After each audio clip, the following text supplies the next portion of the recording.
sound?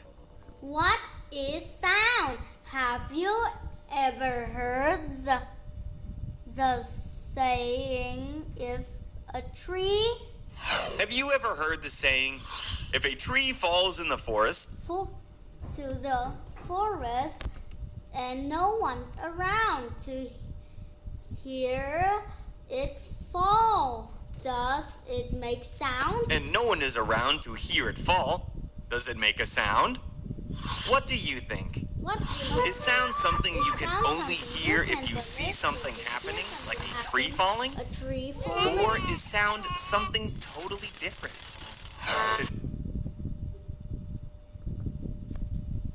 Sound? What do you think? Is sound something you can only hear if you see something happening, like a tree falling? Or is sound something totally different?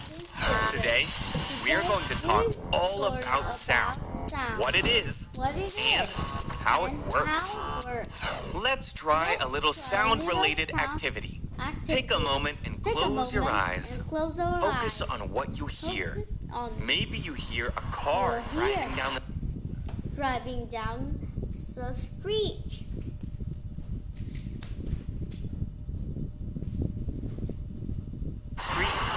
or a cabinet closing in the kitchen. Maybe you can just hear this video. Either way, there are sounds all around you. And we are going to talk about how sound is made. Sound is made from vibrations. What are vibrations, you ask? Well, vibrations are a series of small, fast movements that move back and forth or from side to side, like a guitar string or your voice. Guess what? You can actually feel the vibrations of your voice. Just rest your hand on the front of your throat and hum your favorite song. Do you feel the vibrations of your vocal cords? Vibration on your core? Cool, huh? Pretty cool, huh? Here is an interesting fact. When an object vibrates, it causes movement in the surrounding air particles. These particles bump into other particles that are close to them, which makes them vibrate too. And this process continues until the particles run out of energy. Kind of like dominoes. This movement is called sound waves. Sound waves are what help vibrations travel. If you are close enough to an object's vibrations, the sound waves that are created will reach your ear. The air particles of the sound waves then vibrate in your ear, which causes your eardrum to also vibrate. This allows you to hear the sound. Now that we know how sound is made and how it travels, let's talk for a minute about pitch and volume.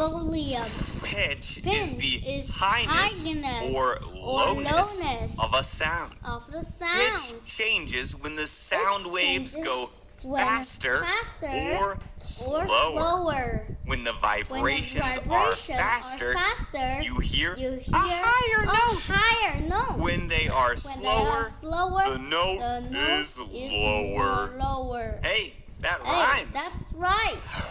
Volume measures the loudness or quietness of a sound. This is called its intensity, which is a fancy way of saying power.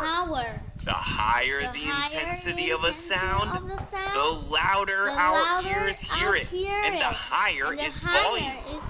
Volume changes when sound waves are bigger bigger or smaller. smaller. Here is an interesting experiment to try. Place a piece of paper with a handful of uncooked rice on top of a stereo speaker. Turn the speaker on, quiet music, and watch how the rice jumps. Slowly turn the volume up until the music is really loud. What happens to the rice as the volume increases? That is right. It jumps higher. Isn't science cool? Now that we have learned all about the science of sound, let's see what you remember. Fill in the blank. Blank waves help vibrations travel. Sound wave help vibration travel. True or false? Pitch is the loudness or quietness of a sound. False. False. Pitch is the highness or lowness of a sound. Fill in the blank. Blank is the loudness or quietness of a sound. Volume. Volume. Nice work, sound sorcerers. So now that we know about the science of sound, let's go back to that initial question. Does a falling tree in the middle of the forest make a sound, even if there is no one around? Yup, it does. Vibrations and sound waves are created, no matter what. Now that is something fascinating you can share with your family and friends. Hope you had fun learning with us. Visit us at learnbright.org for thousands of free resources and turnkey solutions for teachers and homeschoolers.